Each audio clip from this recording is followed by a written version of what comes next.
So yun, na-open ko na nga yung block. Parang nasa isang video natin na engine lagapak na nakita natin yung piston number 2. Yes, piston number 2 nga yung may problema. Ayan, yung bearing niya nadurog na, naubos. Meron siyang matira-tira rito sa ano. Ayan, mga bearing, ayan, nandyan, ayan. May piece mga bearing ubos. So medyo tinamaan ng konti yung ating connecting rod. So papalitan natin itong connecting rod, isang piraso sa number 2. Tapos ito yung sa kanyang crankshaft. Ayan. Medyo lumalim na. So hindi na kayang habulin sa 0.50 yan or 0.75. Baka sa 1.0 mahihirapan na rin. So kailangan na natin papalitan ng crankshaft yan. Ayan. Tingnan naman yung nangyari sa crankshaft niya. So may mga tama. Ito naman yung sa crankshaft cap. So yung magiging ano nito mga katropa, yung naging issue, unang-una naging issue na dapat natin i-ano rito yung kanyang low maintenance ng oil. So ibig sabihin ng low maintenance ng oil, matagal bago siya magpa-service, hindi siya sumusunod sa maintenance. Example is 3 months or 5,000, 6 months or 10,000.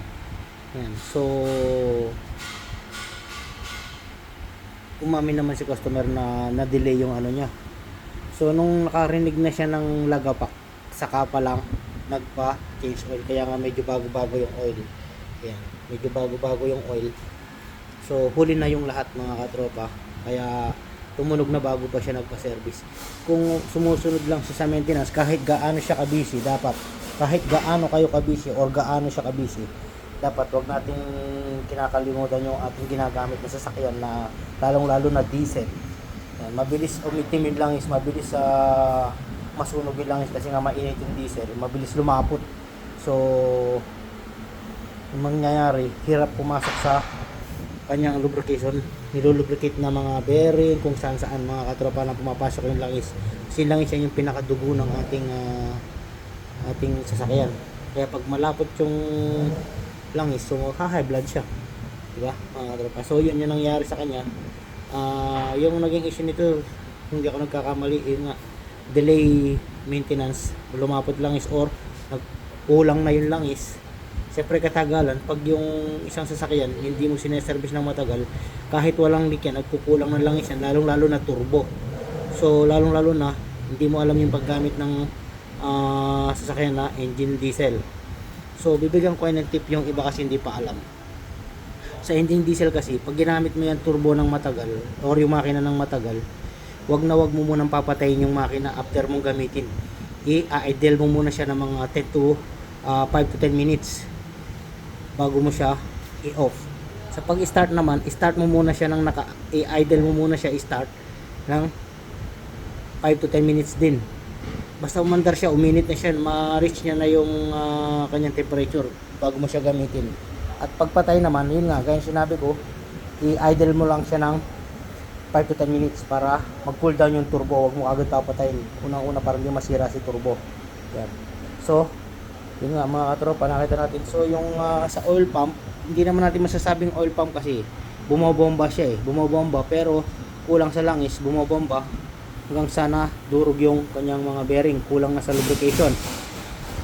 Kulang sa lubrication, madumi yung langis, yan yung mangyayari mga katropa. Pagdating naman sa piston, wala naman naging problema sa piston na yan. So, siyempre, mauunang pupunta yung ano yan, langis sa mga main bearing, Conrad bearing, tapos aakyat na papunta sa head yan mga katropa. So, pagdating naman dito sa parte ng head, sa mga camshaft, okay naman, wala naman naging problema yung mga ano niya, yan. Okay naman yung mga inuupuan ng camshaft, tsaka yung mga cap, wala naman. Meron mga konting-konting ano normal yan, mga konting-konting scratch lang. So walang naging problema dito sa taas, yung naging problema niya yung sa ilalim lang talaga. So yung magiging ano rito, papapalitan natin ng siyempre main bearing, Conrad bearing, connecting rods isa, tsaka crankshaft bago or second hand, depende. Tapos oil pump, tapos overhaul natin yung balancer. Lilinisin natin yan kasi pumasok yung mga oil pump kahit working, hindi na natin isasapalaran yan mga katropa. Kailangan natin i-ano yan. Kailangan natin palitan. Kailangan natin gawing bago yan. Yan. Pero sa balancer, pwede pa yan. Ibubuksan natin yan para makita natin kung may kain ba yun ang pinaka-cup. So, yun yung naging ano nito. Low maintenance. Kaya ganyan. Kaya yung mga nakasasakay ng diesel dyan, kailangan alagaan nyo yung sasakay nyo sa langis. Yan yung unang gawin natin. Siyempre, hindi lang naman sa langis. Pag sinabing maintenance, hindi lang naman kasi sa langis mga katropa.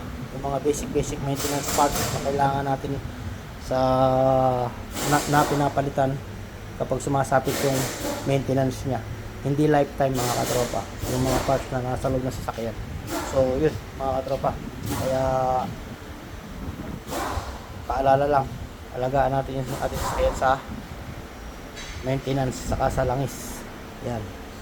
Kahit ano lang spray gamitin nyo, basta i-maintenance nyo sa sasakyan, walang problema yan. So yun. Ngayon, i-recommendation ko muna yung mga papapalitan ko rito. Tapos ipipitings ko na yung BT50.